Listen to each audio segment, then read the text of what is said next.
And how's everybody doing this morning? How's SaaStr so far? Good? All right, so let me check the audience. How many founders in the audience? Show of hands. Wow, awesome. How many CEOs? About the same, fantastic. So I'm going to start with just a little bit about my background, and we're going to talk about some lessons I've learned in building SaaS companies to scale. So, I've had the opportunity to be part of three SaaS companies that we've built to 100 million plus. I'm going to share some lessons.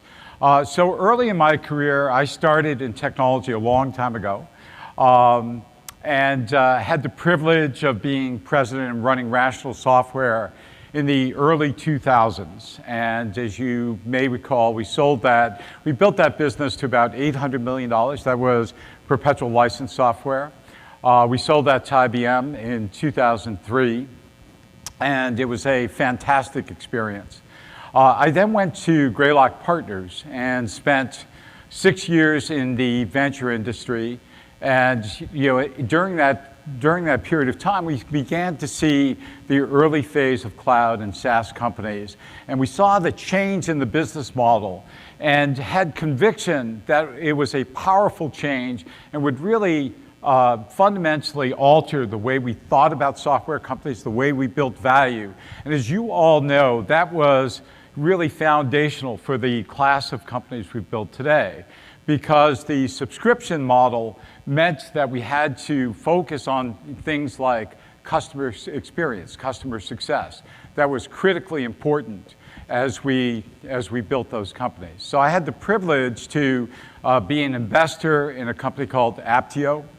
We were the founding investors, worked with the management team there, went public in 2016, and you may have seen we just sold that. We got to over $200 million, and we sold that to Vista Partners. That was a deal that was completed a couple of weeks ago. Also had the opportunity to be a board member at a company in Boston called Acquia, which again has built a SaaS company built to scale. But the most relevant experience is really my experience at Adaptive Insights. And I joined Adaptive as CEO 4 years ago. Moved from Boston to Palo Alto at that point in time. And really, we've had just an incredible experience. You may have seen we were actually in the process of going public last June. We were 3 days away from our IPO, 2 days away from pricing, and we were acquired by Workday, which is an extraordinary company, an extraordinary team. And by the way, I don't recommend doing an IPO and M&A concurrently. That's not something for the faint of heart. But we have an incredible team. But I want to start my story really with a different experience. And it's really a company that I was running in the mid-90s. And we were based in San Diego. You may recognize San Diego Harbor here. It's probably the only gloomy day in the history of San Diego. But there's a reason I chose this picture. So this was mid-90s. I was driving into work one day, and I picked up a message from our voicemail from our CFO. And she said that she wouldn't be coming into work that day. And over the course of the next several hours, we discovered why. Because when I got to work and we began to understand what was happening, there was several $100,000 missing from our bank account. She had committed to pay the bank back some money on some term loans we had that day, which we hadn't realized. And by the end of that day, worst day of my business career, by the end of that day, we realized that we were bankrupt. We couldn't pay our creditors. We had to lay off the team without severance. We eventually got the company sold, but it was a terrible experience, as you might imagine. So at the end of that day, as a leadership team, we gathered and we said, as horrible as today is, there are lessons that we will take from today. And it's those lessons that will be with us for the rest of our careers and will form the foundation for the good things we do going forward.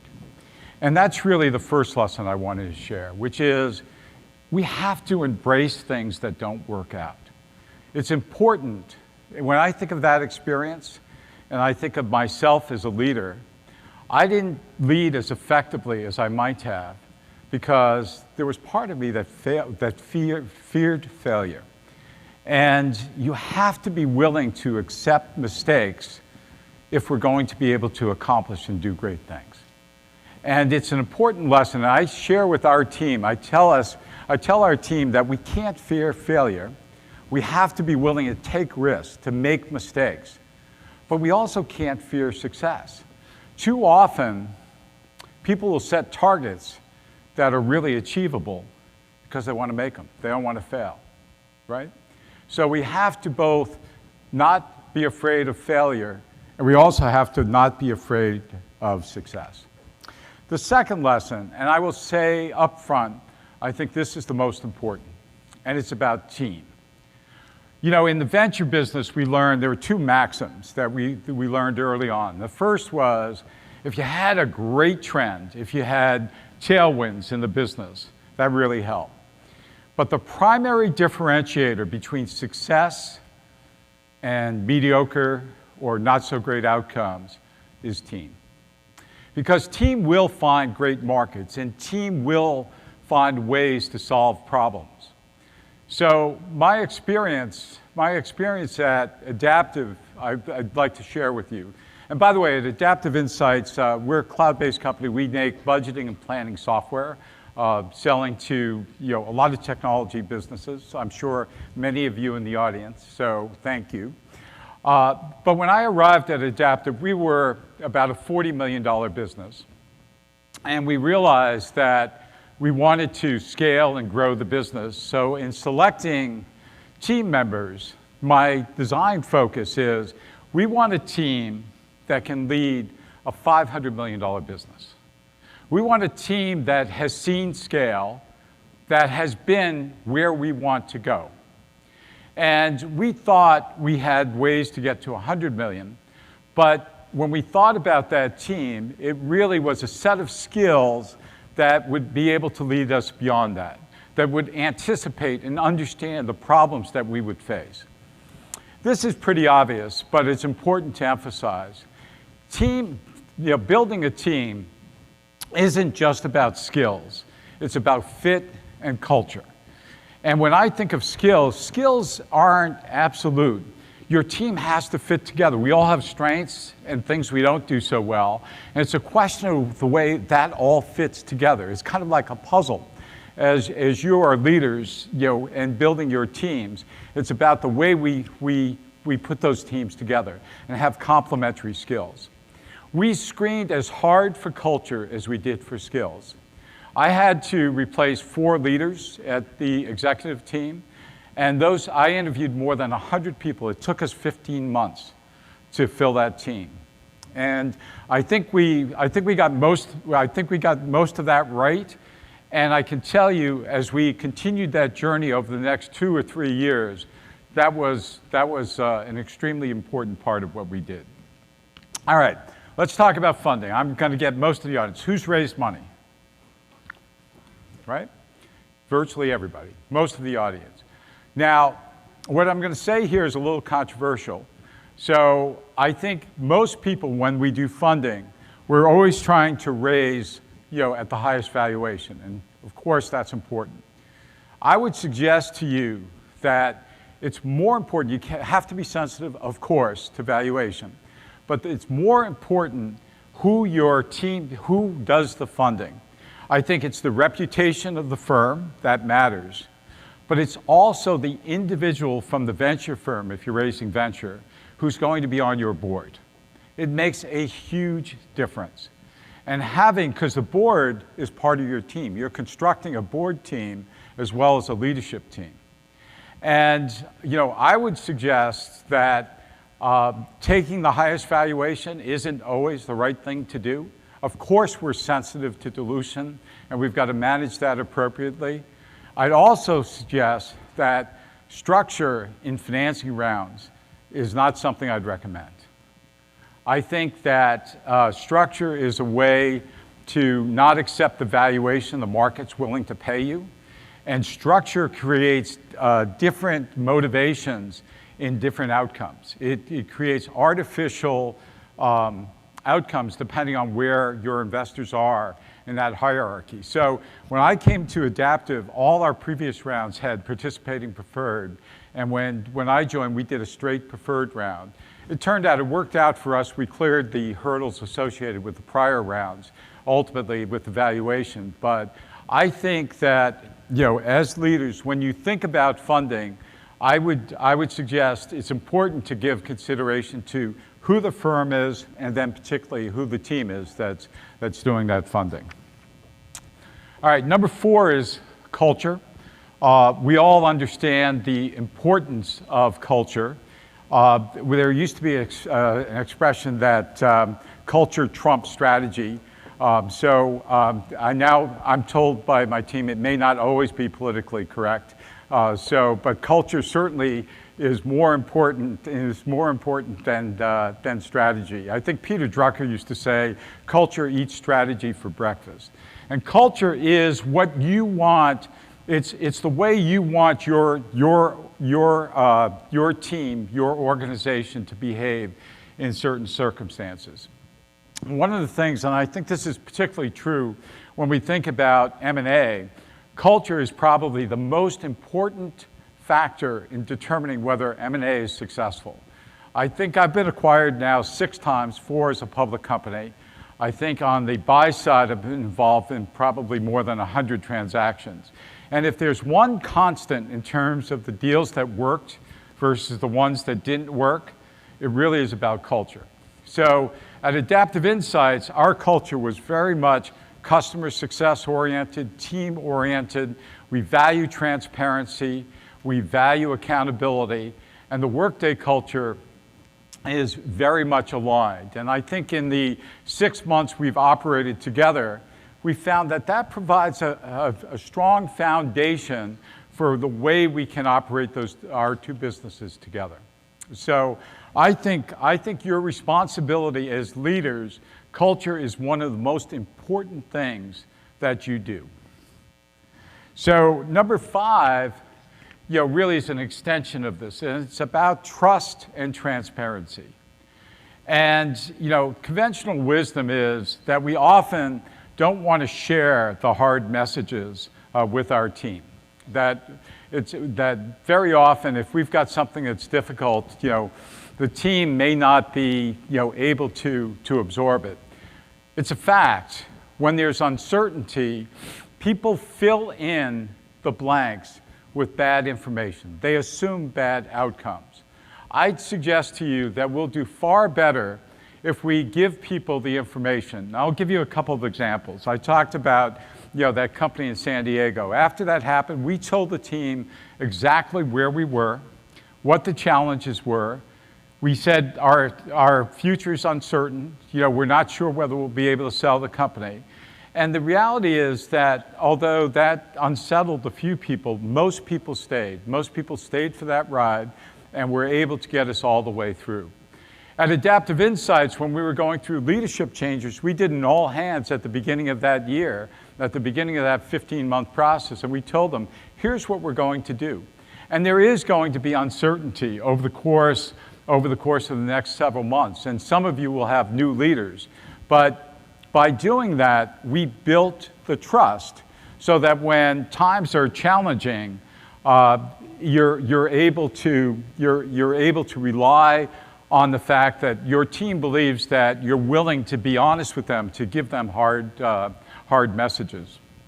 So my colleague Robin Sisko, our CFO at Workday, has a great blog this morning that if you get a chance, look at it. This wasn't planned, but when I read it, there are a lot of very similar messages that Robin shared.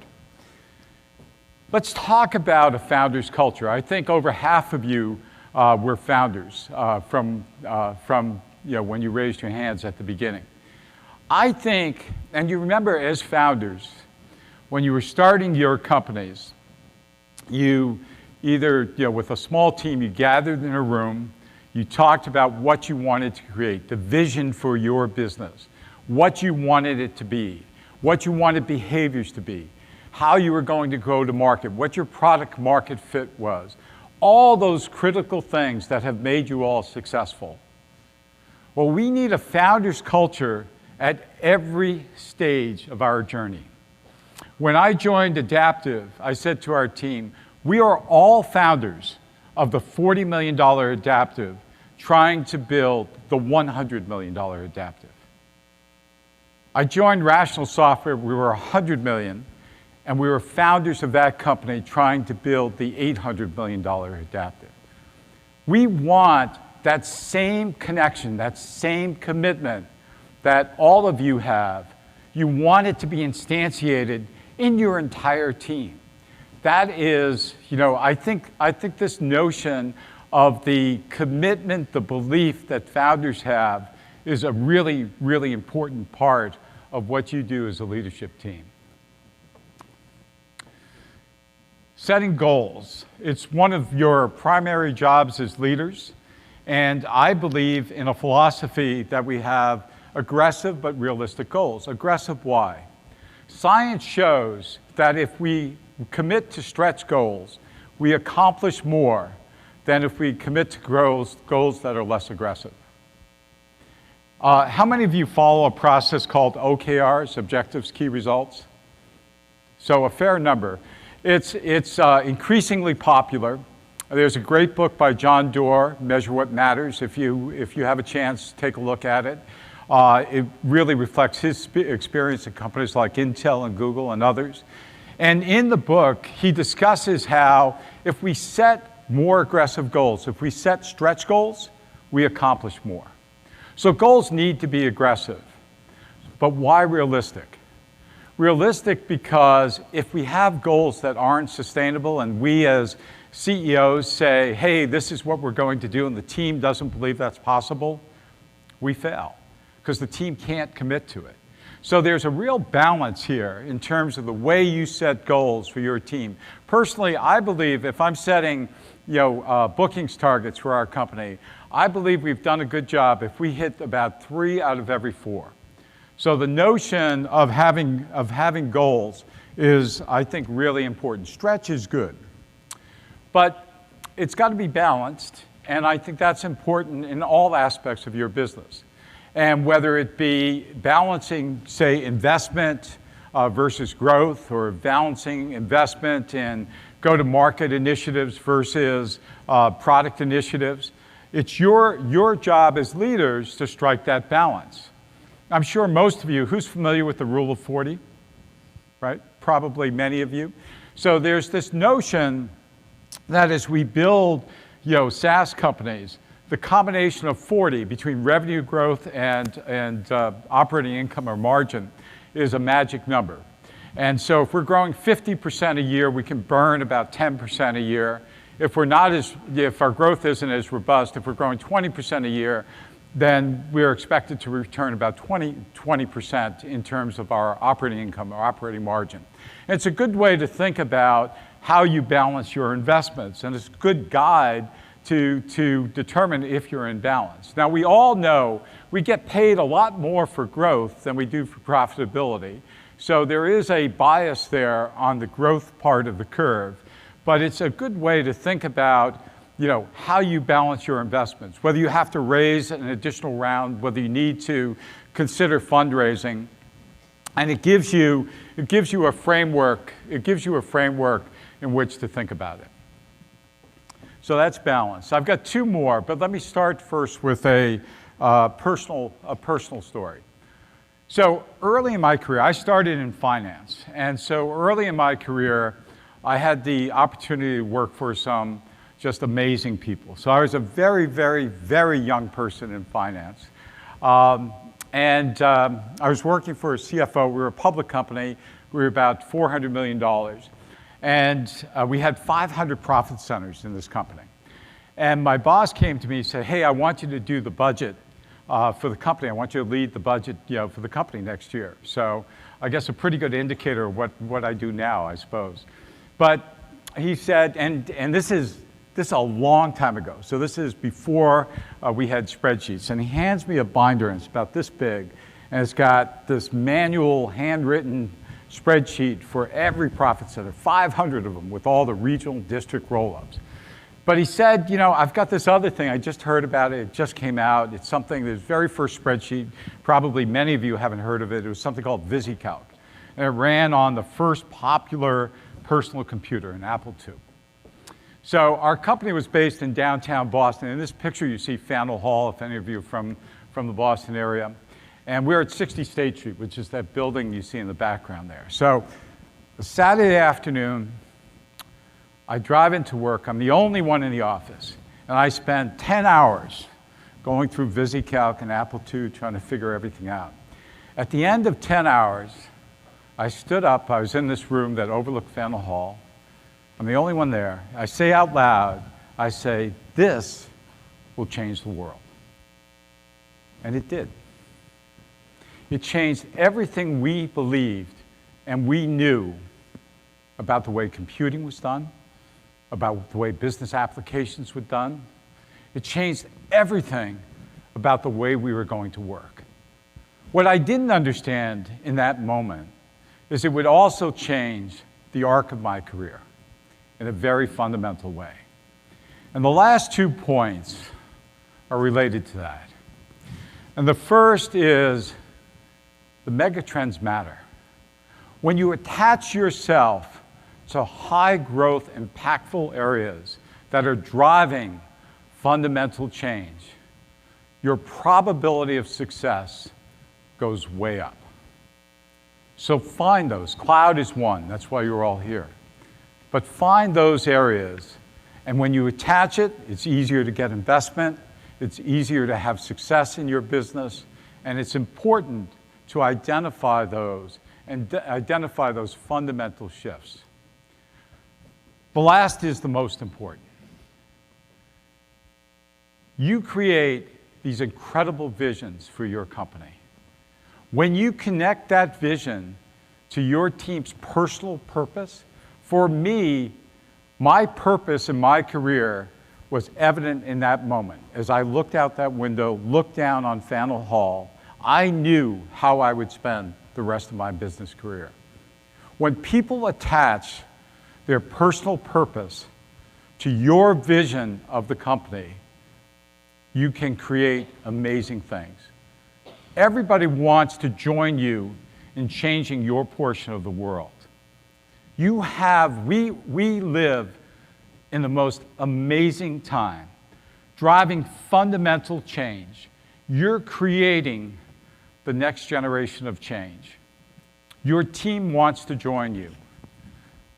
Thank you for the opportunity to be with you this morning. I'm so proud of what you all do, and enjoy the rest of SaaStr.